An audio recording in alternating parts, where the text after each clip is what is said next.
हाय सर्वांना, good morning. तुमचं सर्वांचं खूप सारं स्वागत आहे आजच्या एका नवीन ब्लॉगमध्ये. तर नवीन दिवसाची मस्त अशी सुरुवात झाली. आज रविवार संडे, तर त्याच्यामुळे आज संडे स्पेशल काय झाली आपली इडली डोसा. रात्रीची इडलीची तयारी करून ठेवली होती. एक साईडला कुकर लावलाय. मी केस वगैरे केले नाही, म्हटले पहिलं नाश्त्याचं तयार करून घेते आणि त्याच्यानंतर बाकीचं चटणी करायची आहे.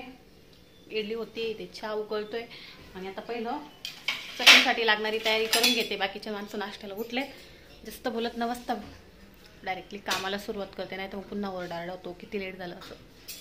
तर रविवार म्हटलं की प्रत्येकाला काही नाही काही असं वाटतं की स्पेशल असावं. मग ते नाश्ता असू देत किंवा दुपारचं जेवण असो किंवा संध्याकाळचं. आणि नॉनव्हेज तर विशेष करून दुपारच्या जेवणाचा भर असतो. पण नॉनव्हेजचाच काही आमच्या इथं प्लॅनिंग नव्हतं, कारण 1-2च दिवस झाले होते आणि मिस्टर म्हणते लगेच काही नॉनव्हेज खाण्याची इच्छा नाही. असं ते नॉनव्हेज खातात पण खूपच असं नाही, असं कधीतरी आवडीने खातात. तर त्यामुळे तर नाश्त्यामध्ये आज होता इडलीचा बेत. तर तीच तयारी ते सकाळी सासूबाई आणि मी करण्यासाठी घेतली होती. एक साईडला इडलीचा कुकर लावला होता. इडली म्हटलं का त्याच्या आदल्या दिवशीच सर्व तयारी करून ठेवावी लागते. म्हणजे सकाळी तांदूळ भिजायला, उडीद डाळ भिजवायची आणि संध्याकाळच्या टायमाला पेस्ट वगैरे करून ठेवली, जेणेकरून सकाळ लगेच तयार होईल. रात्रीभर पेस्ट व्यवस्थित ठेवली की इडल्या छान होतात, फुगतात. तर त्याच्यासाठी तर रात्री ही सर्व तयारी करून ठेवली होती आणि आता इथे सकाळची नाश्त्याची तयारी सुरू झाली होती आमची. तर इडली चटणी पहिलं करायचं, पण मिस्टर जेव्हा खायला बसायचे तेव्हा नेहमी म्हणायचे की सांबार वगैरे असेल ना तर अजून छान वाटतं. नुसतं चटणी आणि इडलीसोबत म्हटलं की सुकं जेवल्यासारखं वाटतं. तर मग आता इडली असेल तर तेव्हा सांबार हा आवर्जून केलाच जातो. तर इथे मी शेवग्याच्या शेंगा होत्या, तर त्याच साफ करण्यासाठी घेतल्या होत्या. जेव्हा डायरेक्टली आपण नखांचा वापर करून ह्या शेंगा साफ करायचं म्हटलं, त्याचं वरचं आवरण काढायचं की आतमध्ये नखामध्ये जखम झाल्यासारखं होतं किंवा खूप दुखतं. तर त्यामुळे मी आता काय करते, जी सुरी असते तिचं वरच्यावर काढून घेते आणि इझिली ते मग लगेच निघून जातात. सुरीच्याच याने त्याचं साफ करून घेते. एक साईडला माझा कुकर पण लागला होता, एक साईडला सांबारची सुद्धा तयारी सुरू झाली होती. त्याच्यामध्ये शेवग्याच्या शेंगा, एक बटाटा आणि थोडंसं गाजर टाकलं. दुधी भोपळा असेल तर ठीकच, पण नव्हता म्हणून ऑप्शनल म्हणून गाजर घेतलं होतं. आणि इथे एक साईडला सासूबाईंचं दिसत असेल चटणीची झालेली तयारी सुरू.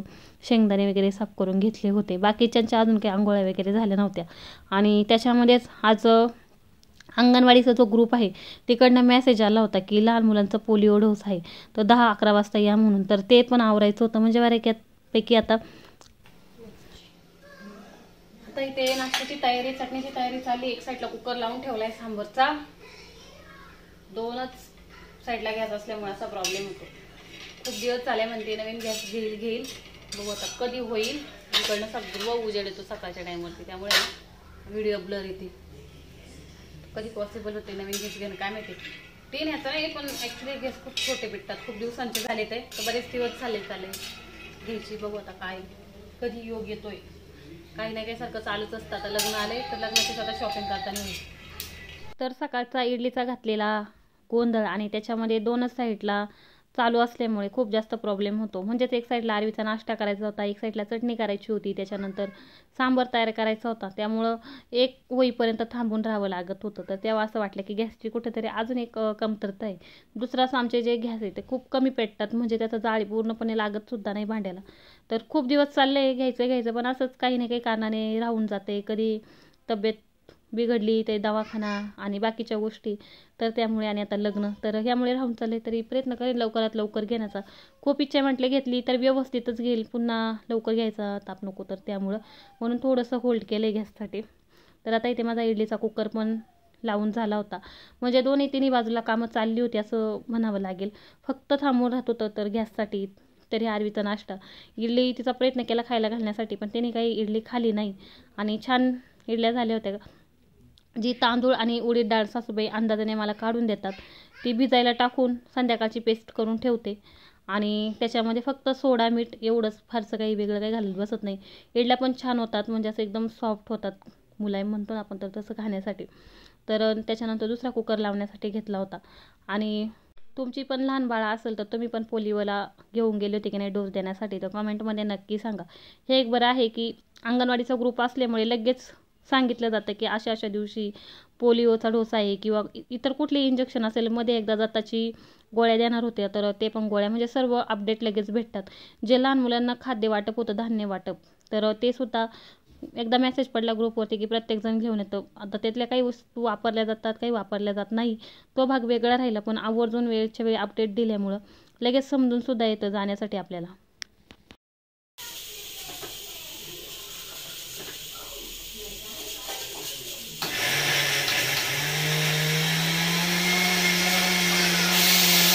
इडलीसाठी लागणारी चटणी एक साईडला तयार झालेली दिसत असेल. कोथिंबीर जास्त झाल्यामुळे थोडासा त्याला जास्त हिरवा कलर आला होता. आणि ते आता माझी डाळ आणि सर्व भाज्यासुद्धा शिजून झाल्या होत्या. तोपर्यंत एक साईडला लागणाऱ्या सर्व फोडणीसाठी कांदा, टोमॅटो सर्व कट करून घेतलं होतं दिसत असेल. आणि हे म्हटले पाहू दे वापरून, पहिल्यांदाच वापरणार आहे. पण वापरताना होतं असं की सर्व एक साईडला उडत होतं. म्हणजेच त्याला खुलगट असं भांडं लागणार हे तिथं समजून आलं. म्हणलं एकदा बघू चेक करून होतंय का त्याने. तर असं तर आता इथे मी सांबार बनवण्यासाठी तेल घालून घेतलं. त्याच्यावरती मोहरी तडतड होईपर्यंत घालून घेतले आणि थोडासा कट करून लसूण घातला. अशा प्रकारे सांबार केल्यामुळे खूप सुंदर सांबार होतो. म्हणजे आता एक गोष्ट सांगायची वाटतं, मी जिथे शाळेत कॉलेज झाले माझे, तर तिथं एक ओळखी आणि तिथला सांबार इतका फेमस आहे की लोणावळ्यातले प्रत्येकजण तिथं आवर्जून सांबार खाण्यासाठी जातात किंवा तिथली टेस्ट कुठंच नाही, म्हणजे एकदम बेस्ट सांबार. तर तशा प्रकारे बनवण्याचा माझा प्रयत्न असतो. आणि ही जी रेसिपी आहे तर मी मध्ये एकदा यूट्यूबवरती चांगलं नावाजलेलं चॅनल आहे तर त्यांची पाहून केली होती. तर सर्वजण आवडीने हा सांबार खातात, म्हणून सांबारसुद्धा करण्यासाठी घेतला. कांद्याचे काप दिसले असतील, थोडेसे असे मोठे मोठे ठेवले होते, छान वाटतं खाताना. आणि सर्व बारीक झाल्यानंतर इथे डाळ व्यवस्थित घालून घेतली. लाल तिखट, धना पावडर, मीठ, हळद हे आपले जे रेग्युलर मसाले असतात ते आणि सांबार मसाला घालून घेतला होता. आणि नंतरून माझं एडिटिंग करत असताना स्किप झालं, वरून कोथिंबीर सोडून घेतली. आणि थोडंसं उकळी आल्यानंतर चिंचा होत्या तर त्या भिजायला घातल्या होत्या. चिंचेचं पाणी त्याच्यामध्ये घातलं आणि थोडासा गूळ, जास्त कोणाला गोड आवडतं तर त्या हिशोबाने थोडंसंच घातलं. आमच्या इथे फारसं काही गोड कोणी खात नाही, त्यामुळे नॉर्मली नावाला एक गोळाचा डिका आणि इथे चिंचेचं पाणी घालून घेतलं. आणि असा मस्त रविवारचा नाश्ता तयार होता. तर काहीतरी स्पेशल सांबर, इडली, चटणी आणि त्याच्यानंतर मिस्टरांना नाश्ता दिला. आता बाकीचे सर्वजण आवर्जून नाश्त्यासाठी आले होते.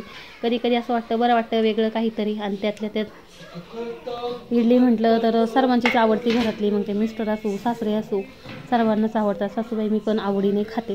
तर आता इथे सासऱ्यांच्या विषयावर एक लक्षात आलं की परवा दिवशी कमेंट होती सासरे रिटायर झालेले आहेत का. तर रिटायरही नाही, पण त्यांच्याविषयी जास्त व्हिडिओमध्ये बोललं जात नाही. ज्या गोष्टीचं परमिशन नाही तर त्या नो बोललेल्याच बऱ्या. पण म्हणजे कंटिन्यू घरीच असतात ते, असं काही जॉबला वगैरे नाही. माझं आवरलंय, आताशी नाश्ता झालाय, बाकीची काहीच कामं नाही झाली. मावशी आहे ना, तू चप्पल घाल चल. आणि आरवीला घेऊन निघाली पोलिओ डोस घेण्यासाठी. स्कूलला जायचं. मावशी घरामध्ये ती तुझी चप्पल घाल चल लवकर, मावशीला नाही न्यायचं, घे. तर पोलिओसाठी चालवलंय. मेसेज पाहिला ग्रुपला अंगणवाडीचा की आज पोलिओ आहे म्हणून, तर म्हटले जरा घेऊन येते पटकन, नंतर आल्यानंतर बाकीचे कामं आवरते. 11 वाजलेत. हा नाही काढलेल्या, तो एक कुकर लावलेला ना मी, तिला आले ना डोस देऊन पोलिओचा, मग ते निघून जातील. तिला द्या तेवढ्या काढून मयुरीला. आले लगेच जाऊन मी. मयुरीला नाश्त्यासाठी बोलवलं होतं. चला रे, चला चला चला चला चला. बघा एवढी तयारी चालली. हा तुला घेऊन स्कूलमध्ये चाललेत, तुला घेऊन. तुला स्कूलला जायला आवडतं ना. पाण्यामधून नको चालू, इकडनं चाल. आमच्या घराच्या एक 5 मिनिटं अंतरावरती अंगणवाडी आहे, तर तिथे मी आता आले होते. तर म्हणजे आपण जेव्हा अंगणवाडी किंवा झेडपी शाळेमध्ये जायचं त्या तुलनेने आता बऱ्यापैकी म्हणजे सुखसुविधा मला शाळेमध्ये दिसतात, पण तेवढं मुलं पाहायला भेटत नाही. तर आरवी अजून लहान आहे, 2.5 वर्षाचं, तर तेच सुद्धा चालतं आमचं डिस्कशन आरवीला स्कूलमध्ये वगैरे टाकवण्यासाठी. आरवीचा चेहरा दिसत असेल पूर्णपणे घाबरून गेली होती, कारण तिला असं वाटलं की स्कूलमध्ये घेऊन चालली, तिला आवडतं, ती कंटिन्यू बॅग घेऊन म्हणते मामा जरा स्कूलमध्ये. आणि तिथं जी लहान मुलं आणली जात होती तर ती कंटिन्यू रडत होती औषध दिल्यामुळं. तर तिला असं वाटलं इंजेक्शन देतात ते, तेव्हा तिला मी म्हटले सुद्धा की तू माती खाते ना म्हणून इंजेक्शन देण्यासाठी आणलेली आहे. पण तसंही ती काही औषध घ्यायला तिला आवडतं, घेतलं आणि त्याच्यानंतर घरी येण्यासाठी निघालो. तिच्यासाठी वाटलं हे काय आहे म्हणून. गेलं तुला हे बघा कसं केलं तुला. चला आरवीला पोलिओ डोस देऊन आले, त्याच्यानंतर कपडे धुतले, कारण कपडे धुण्यासाठी लेट झालं. त्यांनी 10चा टाईम दिला होता आणि मला जाता जाता जवळजवळ 11 वाजले. आपण कधीतरी म्हणतो शॉर्टकटमध्ये नाश्ता करावा, पण तो शॉर्टकटमध्ये होत नाही, तो लॉंग कटच होतो. पुन्हा दुपारचा पण सर्व स्वयंपाक वगैरे करावा लागतो. तर त्याच्यासाठी आल्यानंतर इथे कपडे धुतले आणि आरवीला मी तेच कंटिन्यू सांगत होते की तू सध्या तिचं प्रमाण जे आहे तर बाहेरून सारखी माती खात असते, तरी सासूबाई असेल, मी असेल, सासरे असेल, कंटिन्यू लक्ष ठेवतात. तिला माती खाण्याची सवय लागली, तर तिला सांगितलं की तू माती खाली तर पुन्हा तुला इंजेक्शन देणार किंवा असं औषध देणार. थोडीशी तेवढ्या वेळापुरतं काय ना तिला असं भीती दाखवली की जेणेकरून तिने माती खाऊ नये म्हणून. कपडे धुवून झालेत, ऊन झाले, ऊन पण नाही, वांबळ वातावरण आहे, मध्येच ऊन येतं मध्येच वांबळ येतं, तर त्यामुळे काही सुचत नाही. की त्यांनी पसारा काढलाय सर्व. पसारा म्हणजे तिकडची मांडणी साफ करतात ते. आता 12:30 वाजलेत आणि अजून आमचं तेच चालले सकाळचं. सकाळचं नाही म्हणजे कामावर चाललं. ते हळदी कुंकाला आलेली वस्तू, ते काय बॉक्स खराब झालं का आपल्याला वापरायचं नाही, वापरायचं ठेवून द्यायचं की कुणाला देऊ तर तेच आता चालले आवरावर.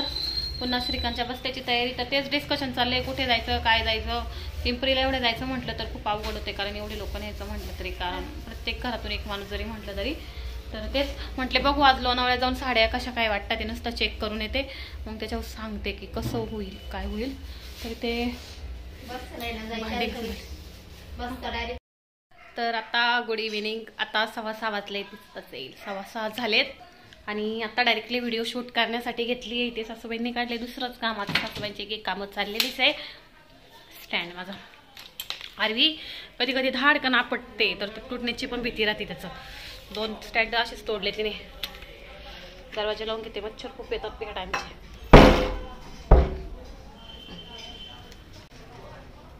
तर इथे खोदकाम चालले, खूप खाली ना जागा मोकळी करता. ते लिंब लागले, ते पण जमीन खूप कडक झाली आहे. दुसरं असं की खाली पुदिना लावू म्हटलं त्यांना. तर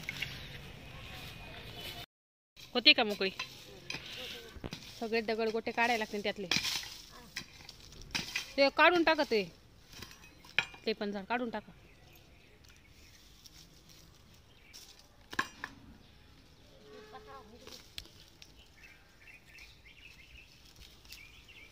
इथं आम्ही दरवाजासमोरचे लिंबाचं झाड लावलंय आणि कढीपत्ता. तर त्याच्या बाजूने कंपाऊंड नसल्यामुळे येणारी गाई म्हशी असतील तर डायरेक्टली त्याच्यामध्ये जातात. कढीपत्ता जो आहे तो पूर्णपणे काढून टाकलाय. तर सासूबाईंचं माझं बऱ्याच दिवसापासून चाललं होतं की आणि लिंब खूप छान लागली, तर जी खालची जमीन आहे ती थोडीशी माती मोकळी करू, जेणेकरून अजून त्याला छान वाढ येईल. आणि थोडंसं इकडनं तिकडनं गाई येतात, तर त्यांचं शेणसुद्धा गोळा करून ठेवलेलं आहे. तर आपण शेण टाकू म्हणून की जेणेकरून चांगलं येईल. आणि खाली असणारा पालोपाचोळा, नको असणारी झाडं सर्व काढून टाकली आणि बाकीची जी जागा आहे तर ती स्वच्छ केली. इथे माती मोकळं करण्याचं काम चाललं होतं. म्हटलं माती मोकळं केलं तर झाडांना जे आहे तर व्यवस्थित वाढ येते. तर त्यामुळं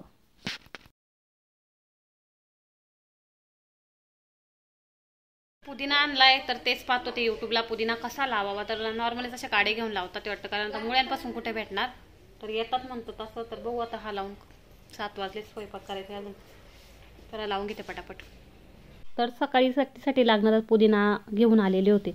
तर सासूबाईंना म्हटले पुदिना लावण्यासाठी काही मुळांची गरज नाही. मला एवढं माहिती होतं की मी पाहिलं होतं लावताना, पण तरी म्हटलं एकदा यूट्यूबला सर्च करून बघावं की कशा प्रकारे लावला जातो.